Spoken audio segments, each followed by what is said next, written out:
It fascinates me how much my first pilgrimage experiences continues to flow through my life.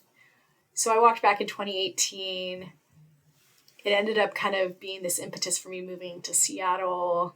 And I was living in Seattle about 6, 7 months, and then a pandemic shows up. And we're hitting 5 years, so I'm seeing all those Facebook posts reminding me of those first days and weeks of the COVID pandemic. And I remember pretty early on, I felt this sense of tapping into the survival techniques I had for the Camino.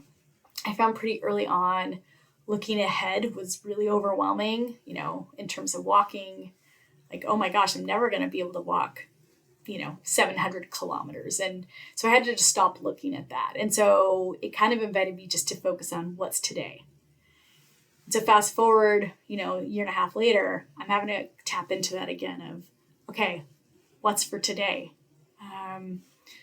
Similarly, what are the rhythms that just help me be present, help me survive?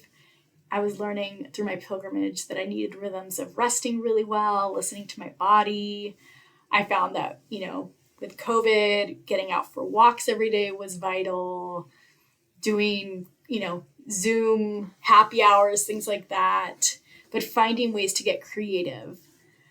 And so it was funny because I started to call it my second pilgrimage. And now here we are, and sometimes there's just a lot of hard realities a lot of us are navigating.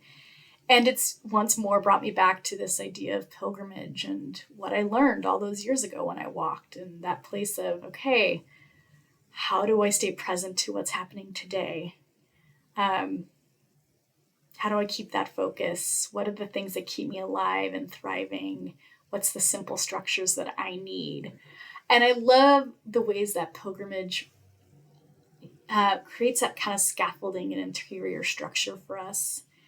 It definitely wasn't why I walked. It wasn't one of the gifts I expected to gain on pilgrimage, and yet it's continued to play out in my life. So I'm curious, what are the things that you're finding that are helping you survive today? Or what are some of maybe the tools you've picked up throughout different stages of life, different circumstances and moments that you're tapping back into? Share in the comments. I'd love to hear. And just take the next step, friends. That's all we can do, right?